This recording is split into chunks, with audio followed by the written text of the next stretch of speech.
Porque somos organización y movimiento, construimos nuestra historia. Presentamos en esta 9ª temporada Alerta Educativa. Un espacio para compartir experiencias de lucha y autoeducación desde los movimientos sociales. Un programa realizado por Centro Alerta y OPECH para su difusión libre por las radios comunitarias. Bolivia financió el renacimiento con sus riquezas y millones de indios muertos. Americano tuvo defensas contra el saqueo y la polvo.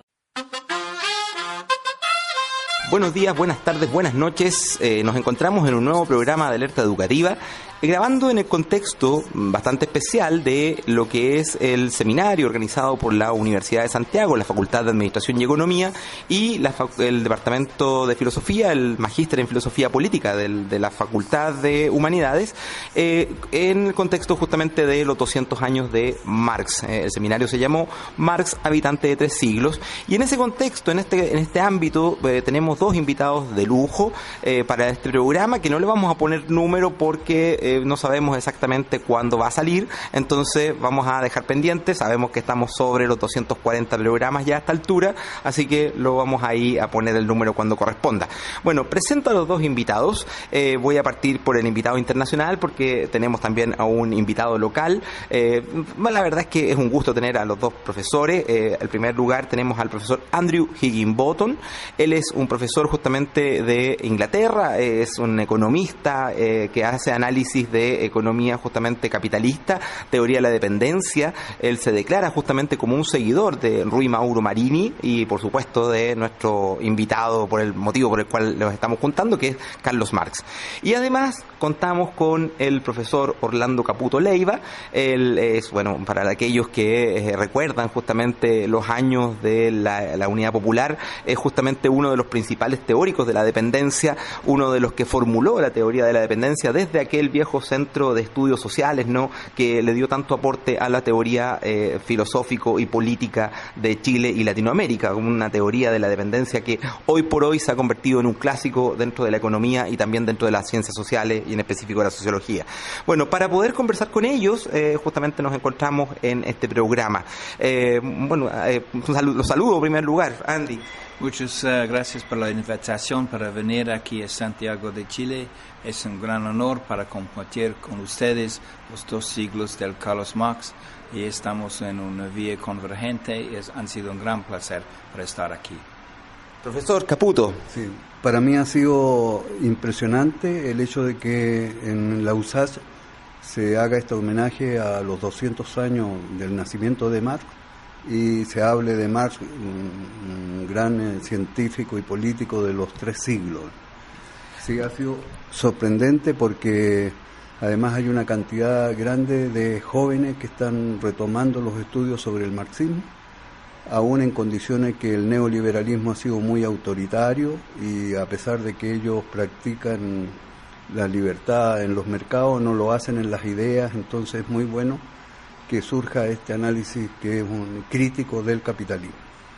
Bueno, justamente, ya que estamos partiendo justamente con Marx, la primera pregunta que les voy a hacer a ustedes, considerando además el contexto del seminario, es, bueno, ¿qué relevancia tiene, qué importancia tiene esto de hablar hoy, en el siglo XXI, de Carlos Marx? Incluso nosotros escuchábamos, ¿no?, en el seminario algunas personas que decían que Carlos Marx en algunos aspectos ya parecía que estaba superado.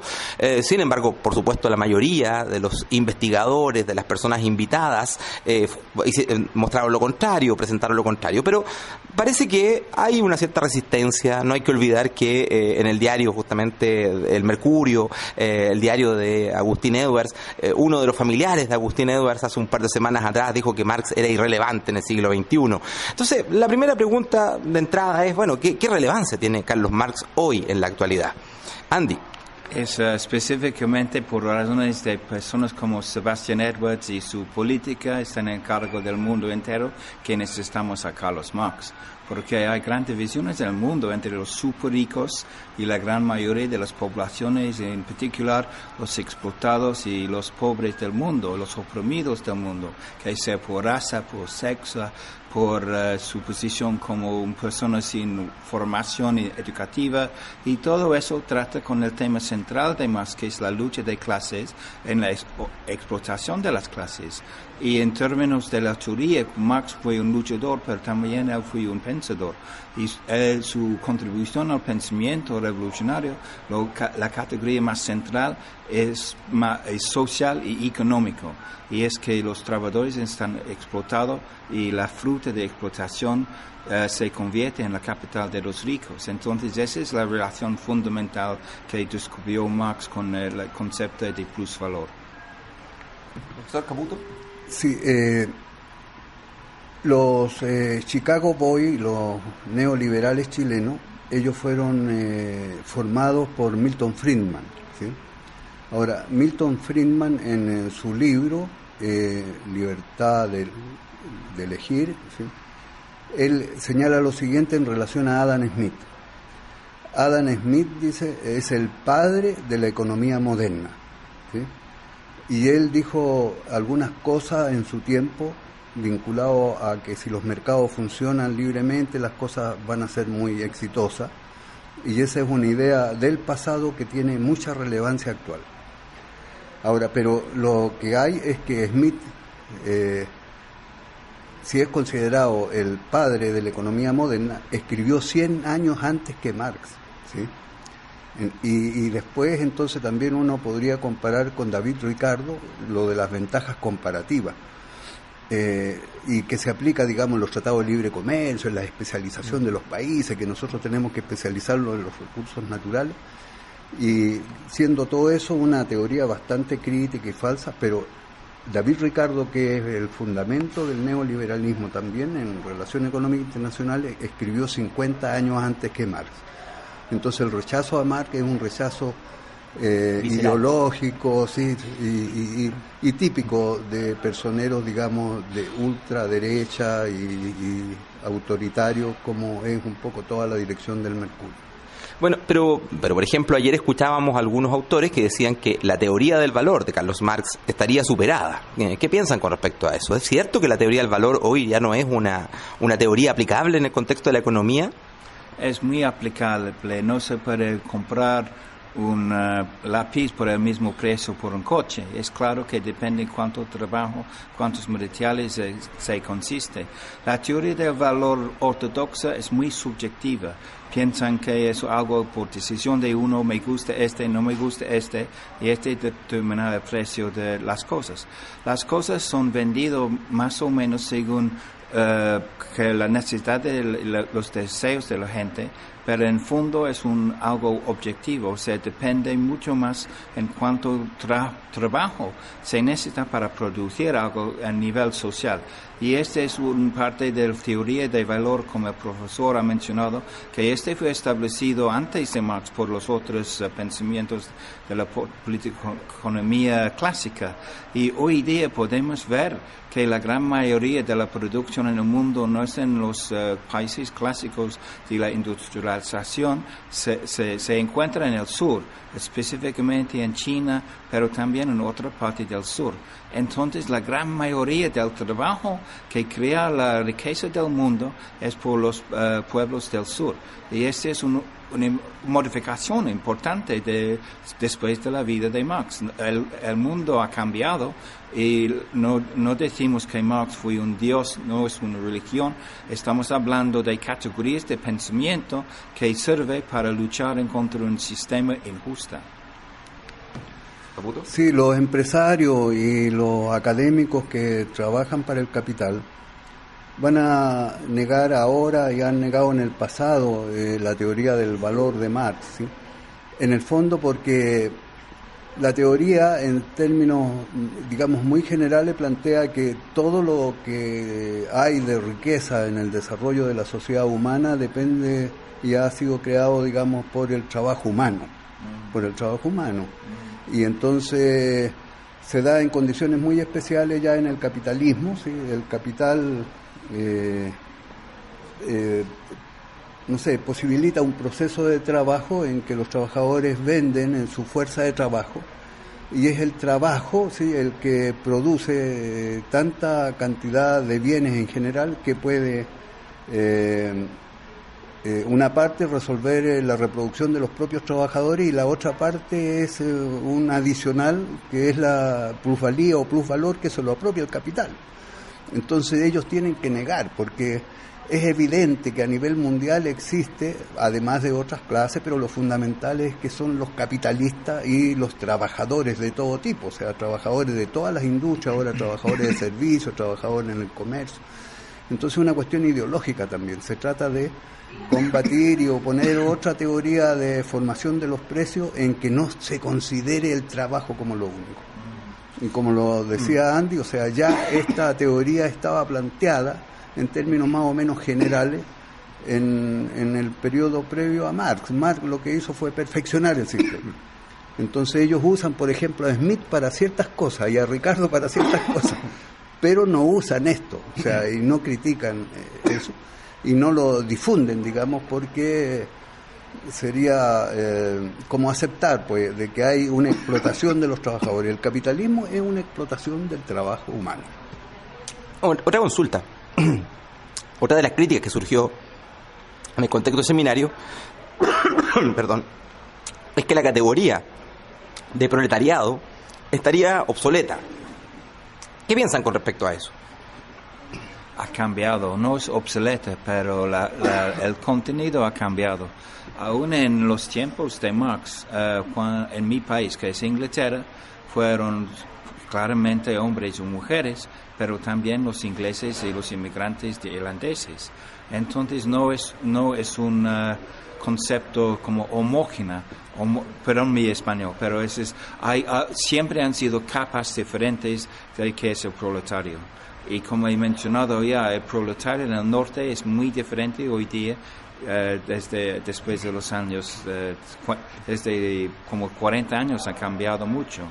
Y en países como de América Latina estamos hablando de clases que trabajan más amplio, de ellos en las fábricas, ellos en el campo, ellos en la casa también, ellas en la casa también. Todas esas capas forman parte de ellos que viven por su trabajo. En términos generales, claro que todavía existe el proletario. Si uno es un poco más literal, dice que simplemente ellos que tienen puestos de trabajo formal en la fábrica es una cosa diferente, es un proletario de la fábrica. Pero tenemos mucha gente que no tiene puestos de trabajo, son trabajadores informales, son trabajadores que tienen que buscar algo para sobrevivir, son capas del proletario todavía. ¿Profesor? Sí. Ahora, si uno solo se fija en el caso de Chile, ¿no? O sea, la mayoría de la sociedad se divide, digamos, entre los que son dueños de las empresas, ¿sí?, y los trabajadores. Y hay trabajadores de diferentes tipos, las diferentes industrias, en fin, ¿no? Y claro, han cambiado mucho las cosas en relación al pasado, pero uno ve que aquí, como se ha privatizado todo, por ejemplo, los profesores, sí, que un profesor que trabaja para una empresa que es una escuela, es un trabajador y recibe una remuneración, un salario, y él es en cierto nivel explotado también, bajo otra forma, pero explotado también, produce una plusvalía y una ganancia para el dueño del colegio. Igual con la salud, o sea, una cantidad de profesionales de la salud que trabajan en los centros médicos son trabajadores de la salud, incluyendo los médicos, que trabajan, digamos, por una remuneración y que le generan, digamos, una forma de excedente. Entonces, ha cambiado, pero la masa de trabajadores es mucho más amplia y más diversa y sigue siendo, digamos, explotada por los dueños de las empresas. Eso incluso también en el comercio se puede ver, en fin, ¿no?, en las grandes malls y eso. Bueno, vamos a ir a nuestra primera pausa. Quedan bastantes dudas, ¿no?, todavía, incluso con nuevas categorías que han instalado algunos autores postmarxistas, que vamos a conversar en la segunda parte. Para nuestro primer bloque vamos a poner una canción de Pete Seeger, este gran músico norteamericano, ¿no? Que tocó, incluso le hizo canciones a Víctor Jara, etcétera. Pero vamos a poner una canción, aprovechando justamente que tenemos al profesor Andy Higginbottom, como un homenaje también al hecho de su venida acá a Chile a hacer solidaridad internacional. Vamos a ponerla justamente la canción de la Quinta Brigada, que es este homenaje que hace a lo que fue este bloque que apoyó, el bloque internacional que apoyó en el contexto de la Guerra Civil Española a la guerra, justamente a la defensa, a la construcción de un sistema revolucionario, republicano en el contexto español.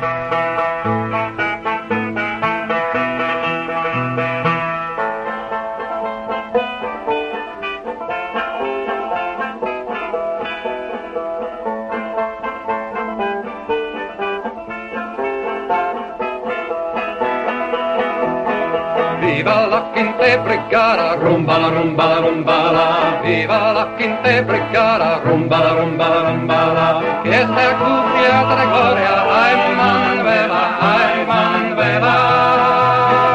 Que sea cubierta de gloria, ay Manuela, ay Manuela.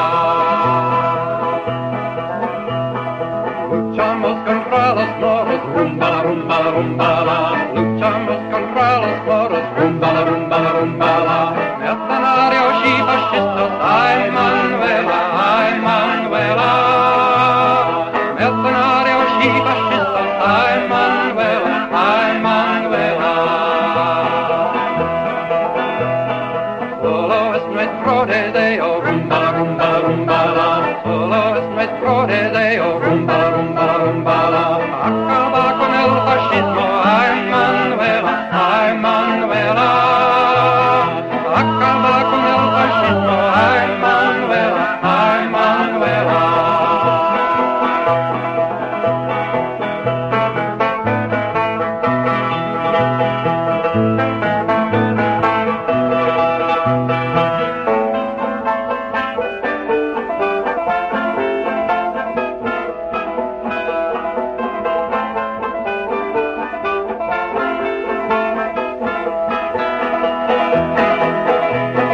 En los frentes de Jarama, rumbala, rumbala, rumbala. En los frentes de Jarama, rumbala, rumbala, rumbala. No tenemos ni aviones, ni tanques, ni cañones, ay Manuela. No tenemos ni aviones, ni tanques, ni cañones, ay Manuela. Ya salimos de España, rumbala, rumbala, rumbala. Ya salimos de España, rumbala, rumbala, rumbala. O luchar en otros frentes, ay Manuela, ay Manuela. O luchar en otros frentes, ay Manuela, ay Manuela.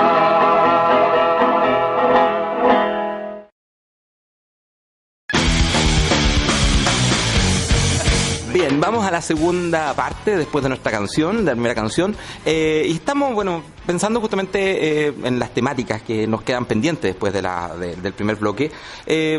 Algunos autores, por ejemplo, ayer Alberto Mayol, justamente el día viernes en el contexto del seminario, señalaba que cuando Marx propone la teoría del plusvalor o la plusvalía y habla acerca de la construcción de las teorías de clase, lo hace con un análisis de los 80.000 proletarios que había en Inglaterra. Hoy día tenemos 2/3 partes de la población mundial justamente en condiciones de proletariado e ingresada en los contextos del capitalismo. Parece que en ese contexto Marx es uno de los autores más visionarios que tiene justamente el siglo XIX, capaz de anticiparse a la expansión del capitalismo en términos globales, capaz de instalar la idea justamente que el capitalismo iba a subsumir todas las otras formas sociales y, en último término, también la teoría del fetichismo de la mercancía, que hoy día, como lo decía justamente Mayol, parece que basta con darse una vuelta por el centro de Santiago o por el centro de cualquier ciudad en el mundo para descubrir que el fetichismo de la mercancía parece que se ha extendido. ¿Qué otras ideas creen ustedes que nosotros podríamos remarcar de la importancia de Carlos Marx para lo que es el siglo XXI? Según mi conocimiento, en esta época, depende exactamente de la década, pero creo que es un gran subestimación para decir que fueron únicamente 80.000 trabajadores. Por ejemplo, en Inglaterra la primera década del siglo XIX era 5 millones de personas, y en el sector de textil, que fue el sector central de la revolución industrial, estamos hablando entre hasta 400,000 de personas, según mi conocimiento de estudio, ¿no? Entonces, en la clase entera, supongo que 2 o 3 millones de trabajadores, por lo menos en los años 40, 50, fue los que Marx vivía lo más como él estudiaba lo más cerca. Entonces, hay otro componente que yo quiero destacar y tomar en cuenta, es que la industria de algodón era lo central de la industria revolucionaria. Estamos hablando entonces de los esclavos negros en los Estados Unidos que cultivaban el algodón. Y estamos hablando allá de entre 2 millones hasta 4 millones de esclavos. Entonces hay mucha labor invisible si uno únicamente mirar al norte. Entonces, entre estos dos componentes, en mi país, que fue el primer país de industrializar, si uno añadió los que están afuera, pero dando su labor en condiciones súper explotadas, estamos hablando, no sé, 6, 7 millones de trabajadores. Entonces, uno tiene que ir un siglo antes para buscar este número. Estamos hablando en el siglo XVIII de como talleres de trabajadores antes de la revolución industrial. Entonces, pero este no es un punto clave. El punto clave para mí es buscar no simplemente los más visibles de los trabajadores, pero todos los trabajadores, porque el capitalismo es un sistema social y económico. Entonces, mucho trabajo que es no visible, pero es necesario para el sistema a funcionar. Estamos hablando, este fin de semana tenemos la fiesta de las mujeres, la Asamblea de las Mujeres en Chile. El trabajo de las mujeres es lo más invisible hasta hoy día en el mundo. Cada persona para llegar a su madurez tiene cuidado, en sus años viejos tiene que ser cuidado, y la gran mayoría de este trabajo es dado por las mujeres sin reconocimiento del sistema. A veces por los hombres, pero sistemáticamente el valor de su contribución es desnegado. Entonces yo creo que ese es un gran aspecto para repensar y expandir el pensamiento de Marx. Profesor. Sí. Recuerdo que la televisión inglesa o la BBC hizo como una encuesta acerca de cuáles eran los personajes más famosos del mundo por su aporte, y bueno, Marx salió en el primer lugar. Hay un reconocimiento muy grande de la obra de Marx, y si es negada es por cuestiones ideológicas, así en el mal sentido de la palabra. Ahora, Marx, sí, ya en el Manifiesto Comunista plantea de que la vocación de la mercancía es una vocación universal, la mercancía producida bajo la forma capitalista, y va a crear, dice él, un mercado mundial y un capitalismo mundial a su imagen y semejanza. En los trabajos nuestros citamos otras partes de Marx, del manifiesto, para decir que cómo en un pasado relativamente lejano él construye una síntesis que es más perfecta que muchas de las actuales que se puede ver sobre economía mundial y globalización. ¿Sí? Incluso llega a decir que el capital va a crear una economía capitalista mundial a su imagen y semejanza, ¿sí? ¿Y eso qué significa? Es como un intento de dominación global, ¿no? De dominación global de la sociedad humana y de la naturaleza. Y además, o sea, en sus propios esquemas, como un muy buen investigador, él permanentemente decía un poco cuál es el punto de partida, cuál es el punto de llegada, los daba vuelta, en fin. Y él siempre pensó que su investigación terminaba, ¿sí? después en 5 o 6 libros, por ejemplo, el cuarto iba a ser sobre relaciones, el tercero iba a ser sobre el capitalismo funcionando bajo la forma de Estado Nacional. ¿Sí? Un cuarto libro diferente o quinto sobre relaciones económicas de esos países, ¿sí? Comercio internacional, finanzas internacionales, exportación de mercancías, importación, en fin, monedas internacionales, tipo de cambio, en fin. Pero un quinto libro que es el mercado mundial y las crisis, donde el mercado mundial sería un poco la síntesis que permite la integración así de todo el concreto de la producción mundial, ¿no? Y esa es una situación actual.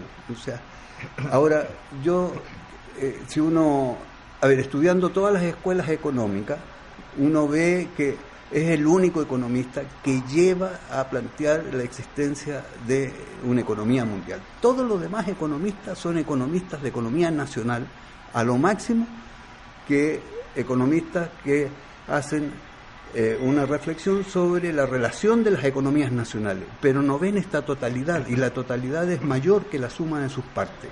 Si hay cosas de la totalidad, por ejemplo, el calentamiento global, no se puede explicar sino a nivel de esa totalidad, no se puede explicar a nivel de un país puede aportar a eso, pero el resultado global es superior a lo que pasa en la singularidad. Uh-huh. Y así, él tiene muchísimo aporte en todo sentido.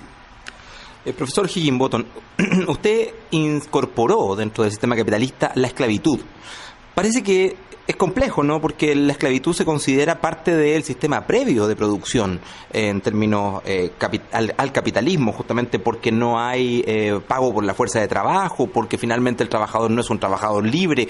¿Cómo podemos nosotros considerar más hoy, cuando es la época, la actualidad, la época en que más esclavos existen en toda la historia de la humanidad, que esa esclavitud sea parte del capitalismo? ¿En qué sentido puede ser parte si justamente no son proletarios?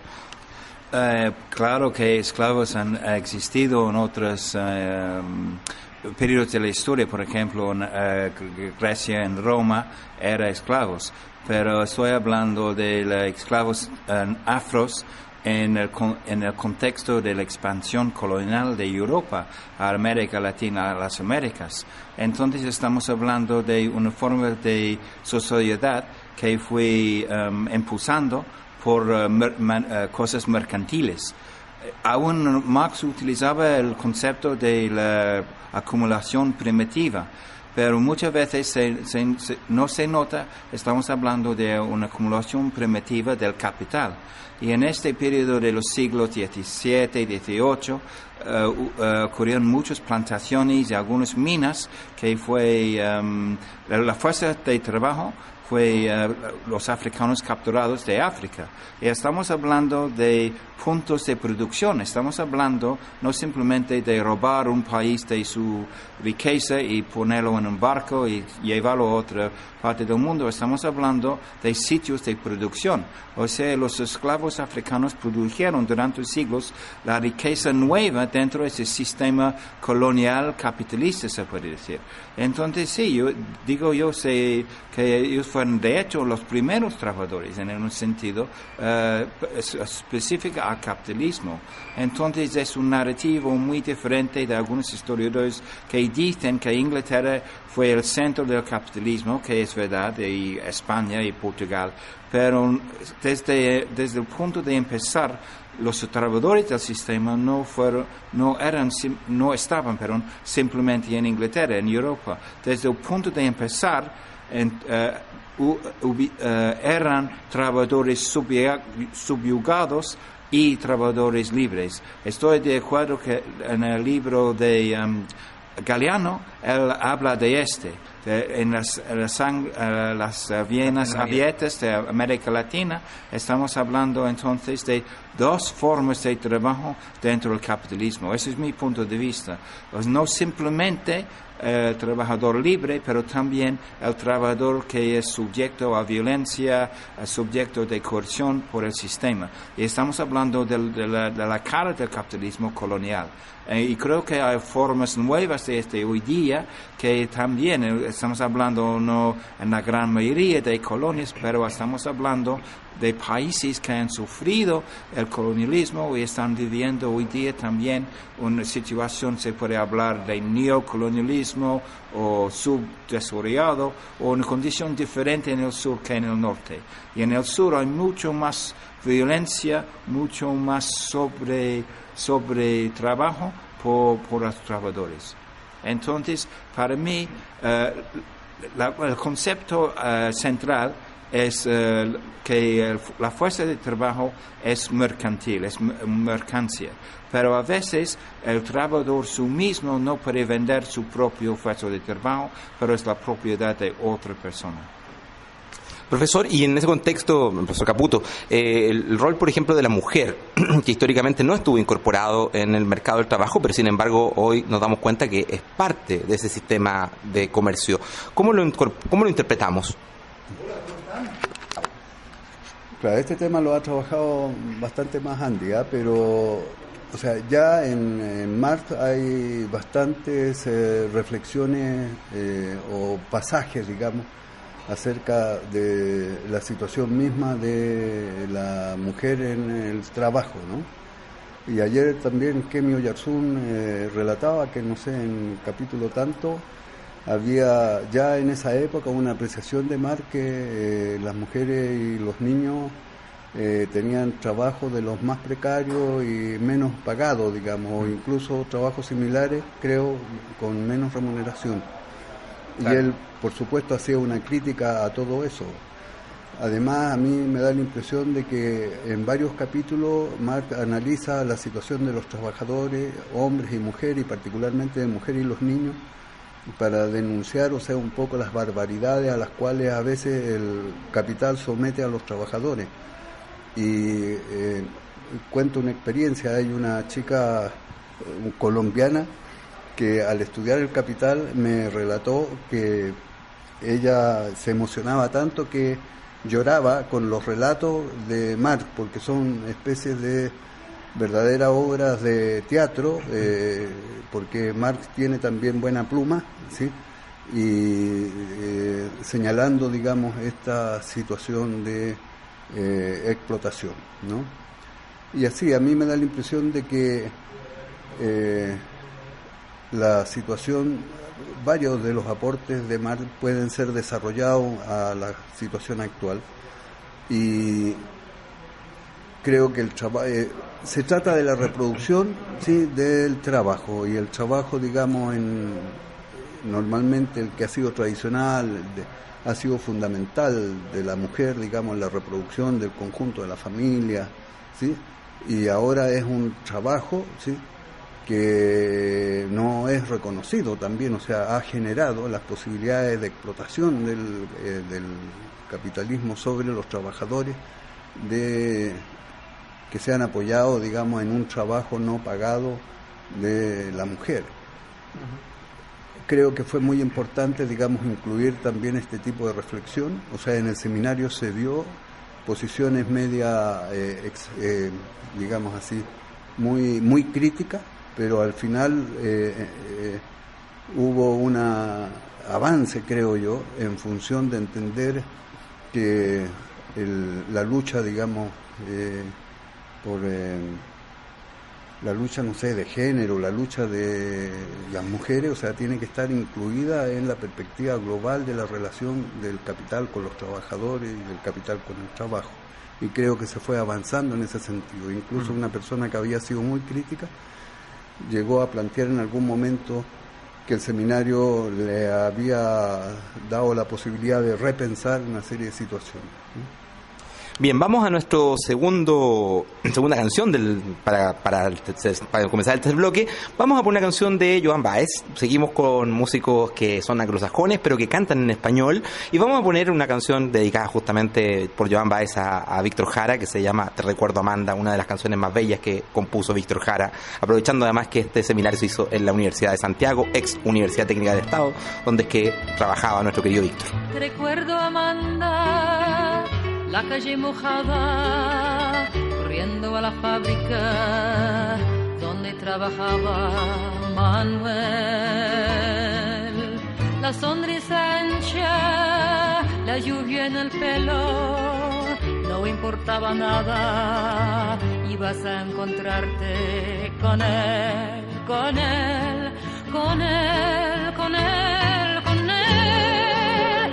Son 5 minutos, la vida es eterna, en 5 minutos suena la sirena de vuelta al trabajo y tú caminando lo iluminas todo, los 5 minutos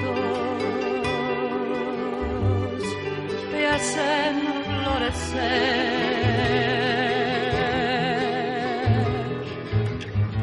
te recuerdo, Amanda, la calle mojada, corriendo a la fábrica donde trabajaba Manuel.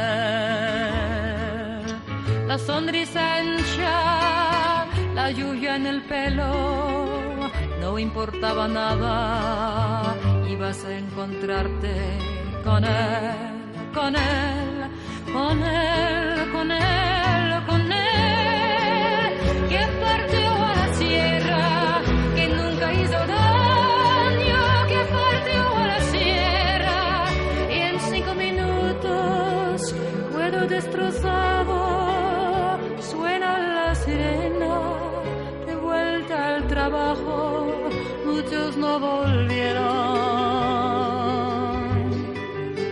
Poco Manuel,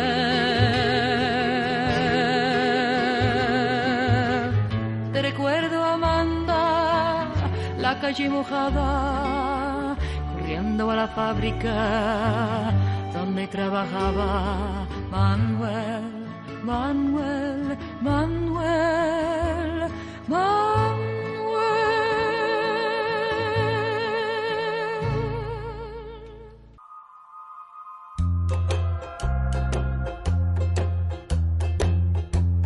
Bien, regresamos a nuestro tercer bloque después de escuchar esta canción y quiero llevarlos a una temática que yo sé que ustedes conocen bastante bien, por supuesto, que es la teoría de la dependencia y la importancia que tiene dicha teoría en la actualidad. Hay varios economistas que han tendido a darle poca importancia o a decir que en algún punto están superadas las tesis de la teoría de dependencia, incluso es mal vista por algunos de los ámbitos de la economía, y por eso llama la atención además que alguien que viene del pensamiento anglosajón estudie y trabaje desde Rui Mauro Marini, y entiendo que además usted, por lo que nos explicaba ayer en la conferencia, habla y construye el concepto de hiperexplotación. Le parece que ese es un concepto, o de superexplotación, que es un concepto central para pensar lo que son las relaciones económicas en la actualidad.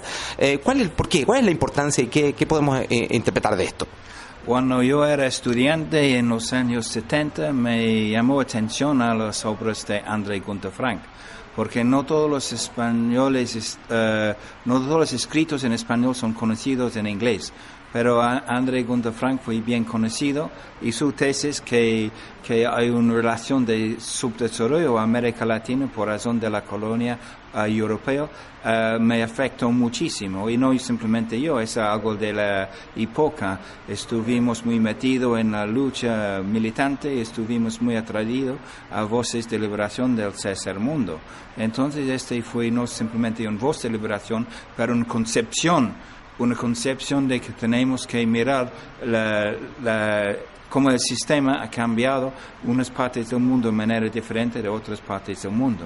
Entonces, cuando llegué a mi madurez y buscando otra línea de explicar lo que está ocurriendo en el mundo globalizado, regresé a los pensamientos latinoamericanos, y fue hace como 10 años yo logré encontrar con las obras de Marini.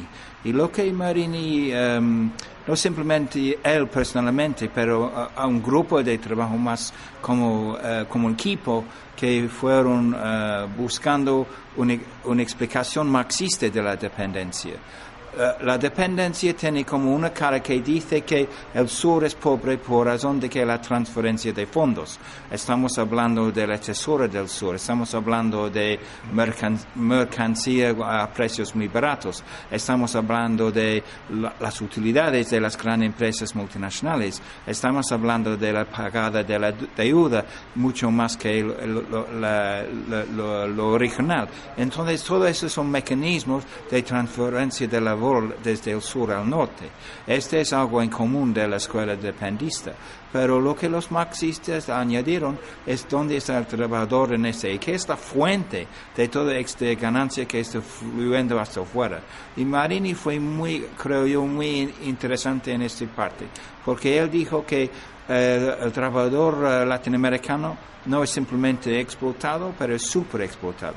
Estamos hablando de muy mal pagado, estamos hablando de muy largas horas de trabajo, estamos hablando de una vida cortada por tanta presión, un agotamiento de la fuerza laboral.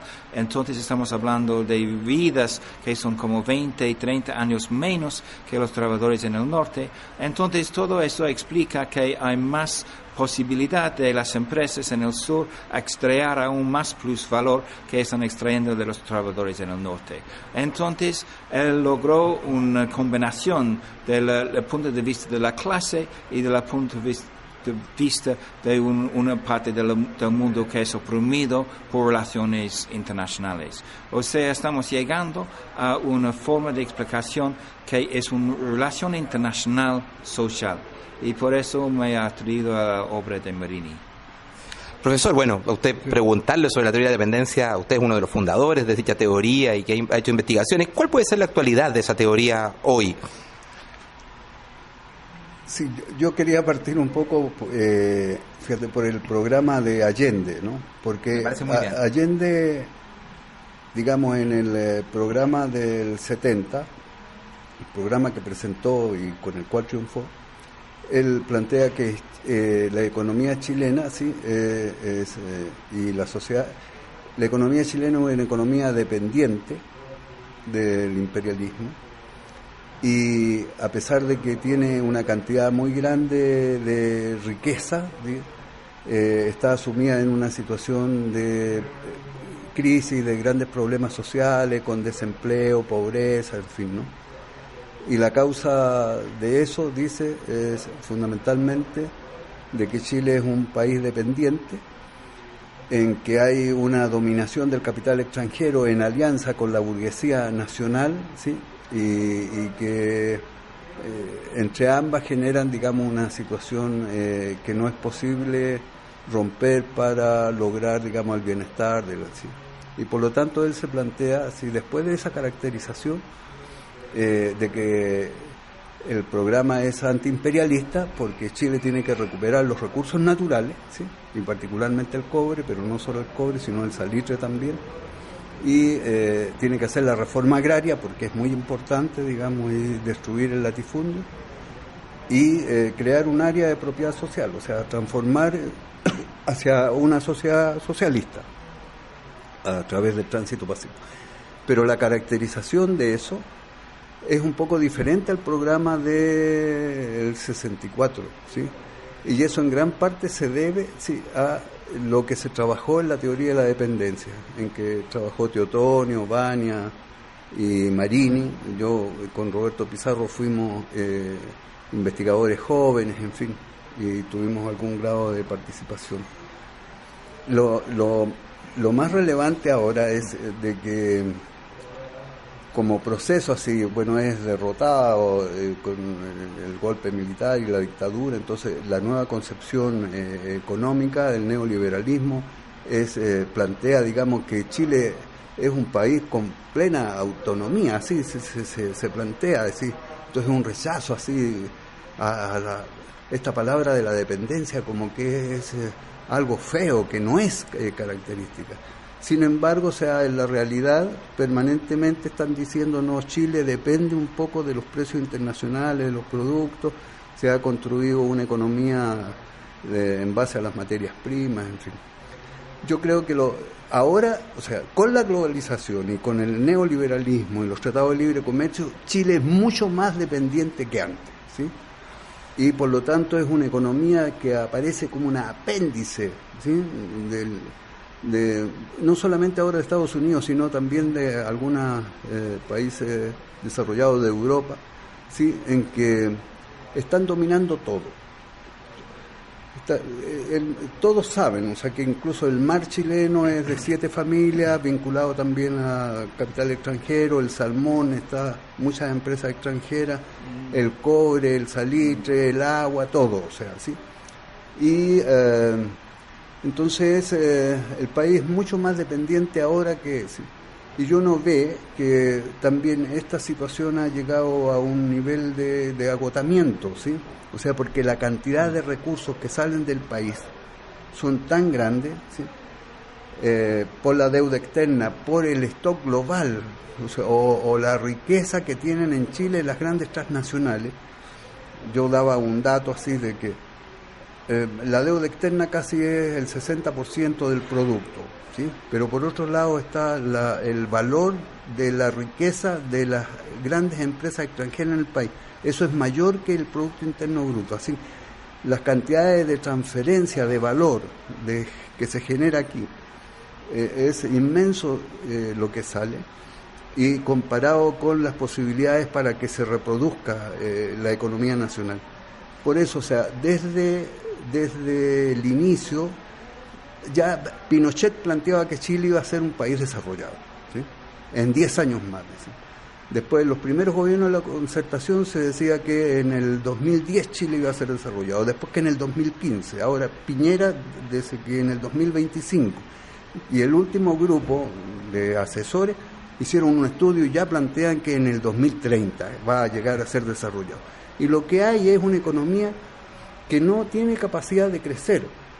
La única capacidad de crecer es, de nuevo, atraer al capital extranjero. Como dice John Smith, ¿sí?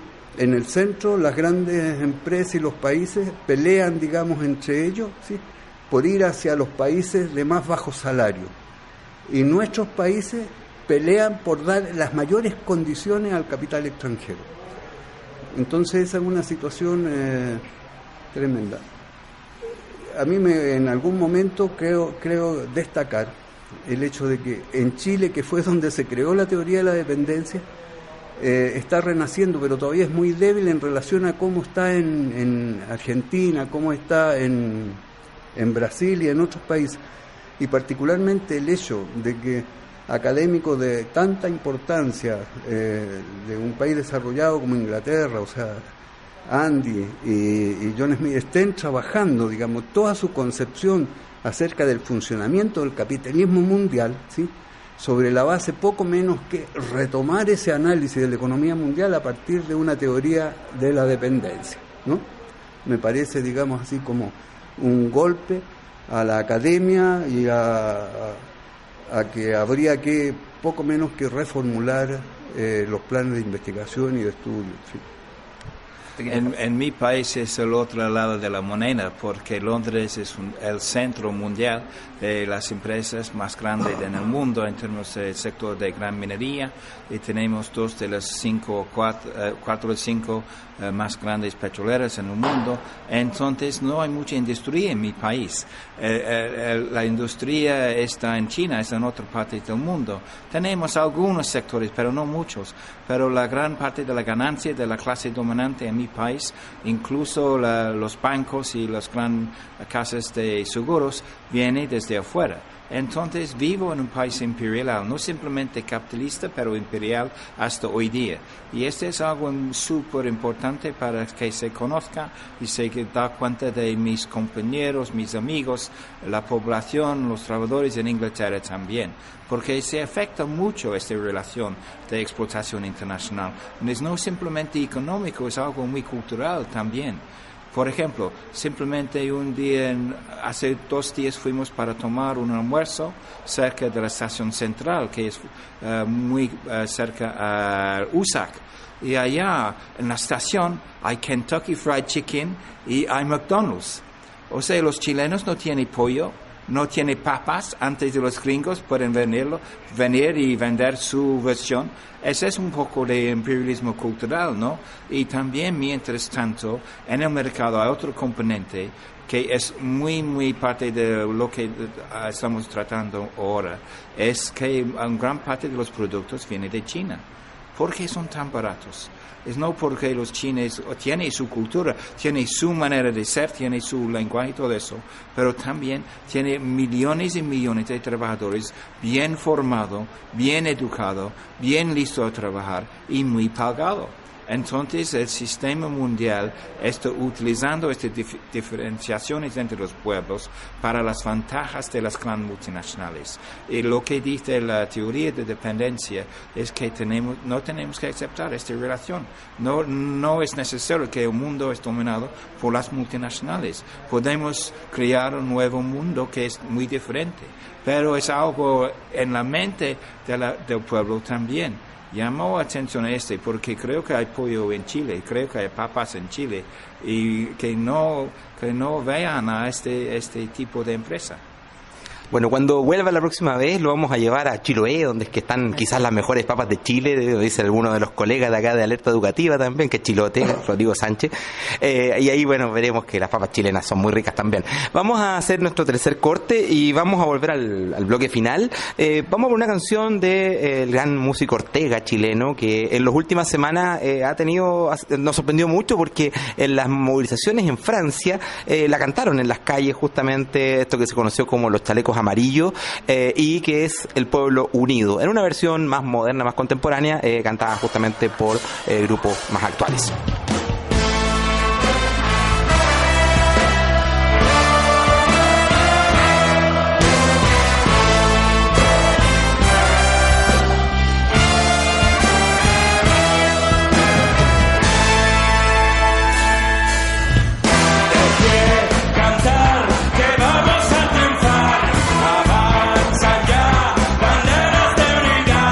Y tú vendrás marchando junto a mí.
Bien, regresamos al cuarto y último bloque. Sabemos que es bastante más breve que los demás y por eso es que quiero partir preguntándole a los dos un análisis con respecto a la situación contemporánea. Parece que estamos, bueno, en un contexto en el cual hay una guerra comercial entre China y Estados Unidos. Vemos justamente cómo hubo movilizaciones en Francia, cómo han habido movilizaciones en otras partes en Argentina, la crisis económica que vive Argentina hoy día, la situación de un personaje como Bolsonaro que sale en Brasil, etcétera. Me parece que la tendencia al renacimiento del fascismo también fuera una de las características centrales de lo que es el siglo actual, el siglo XXI. ¿Cómo ven ustedes? ¿Cuáles son las perspectivas hoy? Y esto voy a decir una cosa que quizás para muchos sea extraña, ¿no? ¿Cuáles son las perspectivas hoy de una transformación revolucionaria y, por lo tanto, del fin del capitalismo? Voy a partir con el profesor Caputo porque, como lo dejé pendiente el bloque pasado. A ver, si uno piensa en las propuestas de Trump, ¿no? O sea, Trump está planteando poco menos que una vuelta y eso al proteccionismo, ¿sí? Pero esto no, y esto de Estados Unidos primero, ¿sí? Creo que habría que decir que Estados Unidos fue el país, digamos, y sus empresas, las transnacionales, las más beneficiadas con la globalización, las más beneficiadas. Se generaron problemas en Estados Unidos, pero en general las empresas y los recursos que fueron a Estados Unidos de su explotación a nivel mundial fueron los grandes beneficiados, junto también a otros países europeos. Y ahora entonces la vuelta hacia un proteccionismo, pero también hay que decir, o sea, Estados Unidos siempre combinó pedir a los demás mucha libertad de comercio, libertad a la exportación de capital, pero ellos también protegieron muchísimas áreas de su economía, ¿sí? Pero lo que a mí me parece de que los niveles de ignorancia y de muy pragmático de Trump lleva a no entender que existe una estructura productiva mundial de circulación de las mercancías y de la producción mundial por sobre las economías nacionales, incluso por sobre la economía de Estados Unidos. Entonces esa estructura productiva es muy complicada, ¿sí? Porque la globalización acentúa esa situación, entonces se produce a nivel de las economías nacionales una situación de desproporcionalidad de los sectores y ramas, ¿sí? Que solo logra una proporcionalidad en la economía mundial, ¿sí? Si no se logra esa proporcionalidad, normalmente se producen crisis económicas. Y eso es lo que está rompiendo Trump, ¿sí? Por eso hay algunos artículos que dicen que, bueno, incluso nuestros trabajos han planteado que Estados Unidos puede tener un nivel de dinamismo frente a lo que ha hecho últimamente, de disminuir los impuestos y a aumentar un gasto estatal en infraestructura y que puede haber, pero que eso puede ser transitorio. Y es muy posible que la economía norteamericana esté transitando, en estudios nuestros, hacia el inicio de una próxima crisis parecida a la del 2008, ¿sí? Y esto incluso se ve en algunos datos. O sea, el otro día Trump, en la forma tan grosera, ¿sí? Trató muy mal a la gerenta máxima de la General Motors, ¿sí? Diciéndole, miren, nosotros en el 2008 salvamos a la General Motors y efectivamente la salvaron. ¿Y por qué? Porque ella se da cuenta que la General Motors es una empresa mundial, ¿sí? Produce una cantidad de automóviles en China y algunas marcas solo son producidas para exportar a Estados Unidos. Entonces Trump le está rompiendo esa estructura productiva y posiblemente algunos ejecutivos, varones, no se atreven a decirle la firme a Trump, pero proceden también de alguna manera. Y ella fue muy categórica para decirle, ¿no? O sea, la manera, si antes se decía a Estados Unidos, si le va bien a la General Motors, le va bien a Estados Unidos, ella ahora está en una confrontación, y una confrontación que me parece significativa. La pregunta iba hacia esa situación. Sí. Ahora, si uno lo lleva a un nivel más global, o sea, si entiende qué es este funcionamiento de economía mundial, o sea, realmente así uno piensa que las cosas están llegando a cierto límite. No quiere decir que el capitalismo se va a derrumbar, porque frente a posibilidades de crisis, en fin, los más afectados siempre siguen siendo los trabajadores. O sea, el comportamiento de las ganancias de las empresas demuestra que aún en situaciones de crisis la ganancia a veces, si bien baja, pero siguen siendo, digamos, muy elevadas. Entonces hay una situación ahí muy particular, porque hay una debilidad del movimiento obrero y sindical a nivel internacional y también de los movimientos sociales. Pero, así como que uno, la pregunta así que tú hacías, ¿no? ¿Existe la posibilidad ahora de plantear? Claro, es un signo de interrogación muy grande, porque lo que hay es una fortaleza del dominio del capital sobre la sociedad y los trabajadores en general y sus movimientos sociales son muy débiles todavía. Pero las cosas pueden avanzar, sí, y esa es una tarea, digamos, que es muy importante desarrollar, y en este seminario y otras actividades y el trabajo académico y la reorientación también de las grandes movilizaciones sociales puede ayudar a generar capacidades de transformación. Profesor, en la actualidad lo que danos más ansiedad es claramente el perro loco Trump, porque eso es algo, él tiene demasiado poder por alguien no debe ser encargo de ni una tiendita, pero esa es la situación que tenemos. Pero la política de los Estados Unidos en frente del surgimiento de China, creo yo, tiene algo muy al fondo. Y han sido no simplemente económico, pero también militar. Y lo que es más preocupante, la posibilidad de una guerra de Trump o de los Estados Unidos, cualquier presidente, en contra de China, para utilizar las ventajas de los Estados Unidos, que son menos en la economía y mucho más en lo militar. Y ustedes saben mucho del militarismo de los Estados Unidos.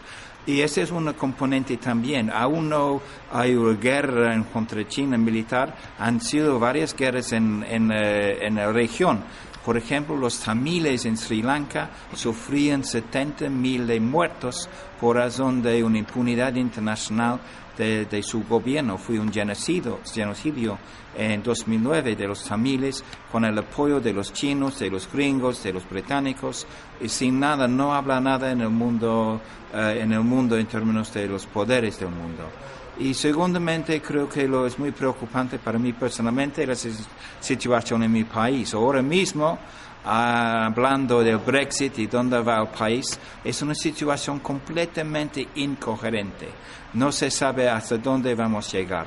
Y mañana por la mañana sobre una manifestación por la ultraderecha en favor del racismo en mi país. Estamos en una fase de ser posible la vuelta del fascismo, por lo menos movimientos de la ultraderecha que están movilizando gente en contra de los demás, en contra de los extranjeros. Y este es algo, tenemos un reto para crear una visión para los pobres blancos en mi país también. Y terceramente, lo que me da mucha esperanza en la situación actual, aún el reto es enorme, es la lucha para frenar el cambio climático.